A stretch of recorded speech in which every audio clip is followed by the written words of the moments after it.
ಈಗಾಗಲೇ ಈ ರಾಜ್ಯದ ಜನತೆ ಸನ್ಮಾನ್ಯ ಈ ರಾಜ್ಯದ ಮುಖ್ಯಮಂತ್ರಿಗಳಾದ ಸಿದ್ದರಾಮಯ್ಯನವರು, ಉಪಮುಖ್ಯಮಂತ್ರಿಗಳಾದ ಡಿ ಕೆ ಶಿವಕುಮಾರ್ ಅವರ ನೇತೃತ್ವದಲ್ಲಿ ನಡೆದಂಥ ಉಪಚುನಾವಣೆಯಲ್ಲಿ 3 ಸ್ಥಾನಗಳನ್ನು ಕಾಂಗ್ರೆಸ್ಗೆ ಆಶೀರ್ವಾದ ಮಾಡಿದ್ದಾರೆ. ಈ ಹಿಂದೆ ರಾಜ್ಯದ ಜನತೆ 136 ಸ್ಥಾನಗಳನ್ನು ಗೆಲ್ಲಿಸುವ ಮುಖಾಂತರ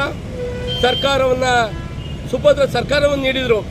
ಆದರೆ ವಿರೋಧ ಪಕ್ಷಗಳು ಇಲ್ಲದ ಟೀಕೆಗಳನ್ನು ಮಾಡಿ ನಮ್ಮ ಗ್ಯಾರಂಟಿ ಯೋಜನೆಗಳ ಬಗ್ಗೆ ಕುಹಕಗಳಾಗಿ ಮಾತನಾಡಲಿಕ್ಕೆ ಹೊರಟಂಥ ಈ ಮೈತ್ರಿಕೂಟದ BJP ಸರ್ಕಾರ, NDA ಸರ್ಕಾರದ ನಾಯಕರುಗಳು. ಆದರೆ ಇವಾಗ ಅವರು ಹೇಳ್ತೀವಿ, ವಿರೋಧ ಪಕ್ಷದವ್ರಿಗೆ ಈಗಾಗಲೇ BJP ಒಂದು ಸ್ಥಾನವನ್ನು ಕಳ್ಕೊಂಡಿದೆ, ಸಿಗ್ಗಾವಿದು, ಮತ್ತು ಚನ್ನಪಟ್ಟಣ JDS ಕಳ್ಕೊಂಡಿದೆ. ಆದರೆ ನಾನು ದೇವೇಗೌಡರ ಬಗ್ಗೆ ನನಗೆ ಭಾಳ ಗೌರವ ಇದೆ. ಆದರೆ ಅವರು ಚುನಾವಣಾ ಕ್ಯಾಂಪಿನಲ್ಲಿ ಹೇಳಿದಂಥ ಮಾತು ಮಾನಸಿಕವಾಗಿ ನೋವು ಶುರು ಮಾಡಿದೆ. ಏನು ಕೊತ್ವಾ ದೇವರಾಜ್ ಹತ್ರ DK 100 ರೂಪಾಯಿ ನಿಂತಿದ್ರು ಅಂದರು. ಅಂದರೆ ಒಬ್ಬ ಒಕ್ಕಲಿಗ ಇನ್ನೊಬ್ಬ ಒಕ್ಕಲಿಗ ಬೆಳೆಬಾರ್ದು, ಇವರೇ ಸರ್ವೋಚ್ಚ ನಾಯಕರು ಅಂತ ತಿಳ್ಕೊಬಿಟ್ಟಿದ್ದಾರೆ. ಆ ಪರಿಪಾಠಗಳನ್ನೆಲ್ಲ ಬಿಡಬೇಕು. ಮತ್ತು ಸಿದ್ದರಾಮಯ್ಯನವರ ಸರ್ಕಾರ ಕೆಡುಗುವರೆಗೂ ನಾನು ನಿದ್ದೆ ಮಾಡೋಣ ಅಂದರು. ದಯಮಾಡಿ ಸಾಕು, ಈ ದೇಶ ಪ್ರಧಾನಿಯಾಗಿ, ಮುಖ್ಯಮಂತ್ರಿಯಾಗಿ ಹಲವಾರು ಖಾತೆಗಳನ್ನು ನಿರ್ವಹಿಸಿ ಎಲ್ಲವನ್ನು ಮಾಡಿದಿರಿ, ಎಷ್ಟು ಒಳ್ಳೆಯದು.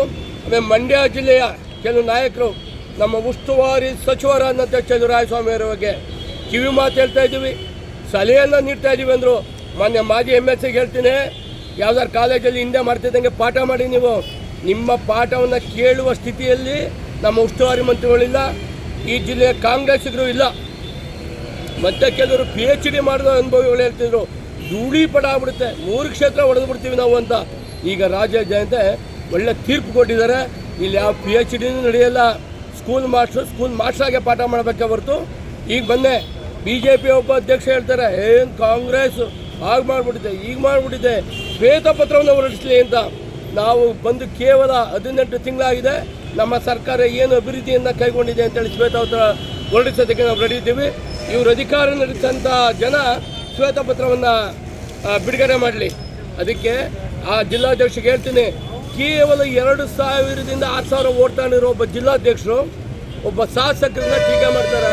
50 ಕೋಟಿ 150 ಕೋಟಿಗೆ ತನ್ನ ಬೆಲೆಯನ್ನು ಏರ್ಸ್ಕೊಳ್ಳೋದಕ್ಕೆ ಅಂತ. ಅದು BJPಯವರ ಸಂಸ್ಕೃತಿ. ಎಲ್ಲರೂ ಆಪರೇಷನ್ ಕಮಲ ಮಾಡೋದು. ಈಗಾಗಲೇ ಇಡೀ ರಾಜ್ಯದ ಜನತೆ ಗೊತ್ತಿದೆ BJPಗರು ಎಂಥ ಆಪರೇಷನ್ ಮಾಡಿ ಈ ಸಮಾಜನ ಜಾತಿಗಳ ನಡುವೆ ಸಂಘರ್ಷವನ್ನು ಉಂಟು ಮಾಡ್ತಾರೆ ಅಂತೇಳಿ. ಆದರೆ ಕಾಂಗ್ರೆಸ್ನವ್ರಿಗೆ ಈ ರಾಜ್ಯ ಜನತೆ ಆಶೀರ್ವಾದ ಮಾಡಿದ್ದಾರೆ. ಈಗಾಗಲೇ ಯೋಗೇಶ್ವರ್ ಅವ್ರನ್ನ ಗೆಲ್ಲಿಸಿದ್ದಾರೆ. ಅಲ್ಲಿ ತುಕಾರಾಮ್ ಸಾಹೇಬರು ಮಿಸಸ್ ಅನ್ನಪೂರ್ಣ ಅವ್ರನ್ನ ಗೆಲ್ಲಿಸಿದ್ದಾರೆ. ಹೀಗಾಗಿ 3 ಕ್ಷೇತ್ರಗಳು ನಮ್ಮ ಹಿಡಿದು ಬಂದಿದೆ. ಈಗ 136 ಜೊತೆಗೆ 138 ಸೀಟುಗಳು ನಮ್ಮವಾಗಿದ್ದಾವೆ. ಅದರಿಂದ ವಿರೋಧ ಪಕ್ಷಗಳು ಇನ್ನು ಮಾತಾಡಬೇಕಾದ್ರೆ ಕಾಂಗ್ರೆಸ್ ಬಗ್ಗೆ ಎಚ್ಚರಿಕೆ ಮಾತಾಡಲಿ. ಅವರು ಬೇಕಾದ್ರೆ ಸಲಹೆ ಕೊಡಲಿ, ವಿರೋಧ ಪಕ್ಷ ಸ್ಥಾನದ ಇಟ್ಕೊಂಡು ಸಲಹೆ ಕೊಡಲಿ. ಏನು ಬೆಂಗಳೂರಿಂದ ಮೈಸೂರುವರೆಗೆ ಪಾದಯಾತ್ರೆ ಯಾತಕ್ಕಪ್ಪ, ಏನು ಮಹಾ ಕಡಿದು ಎತ್ತಾಕಿರೋದಕ್ಕೆ ಅವರು. ಅದಕ್ಕೆ ನಾನು ಇವತ್ತು ಹೇಳ್ತಾ ಇದ್ದೀನಿ, ಇವತ್ತು ರಾಮನಗರದಿಂದ JDS ಪಲಾಯನ ಮಾಡಾಗಿದೆ. ಇನ್ನು ಮುಂದಿನ ದಿನಗಳಲ್ಲಿ ಮಂಡ್ಯದಲ್ಲಿ ಇರೋದನ್ನು ಪಲಾಯನ ಮಾಡಿಸೋದಕ್ಕೆ ಇದ್ದಾರೆ. ಈ ಒಕ್ಕಲಿಗ ನಾಯಕ DK ಶಿವಕುಮಾರ್ ನೇತೃತ್ವದಲ್ಲಿ ಇವತ್ತು ಈ ಸರ್ಕಾರಗಳು ನಡೀತಾ ಇದೆ.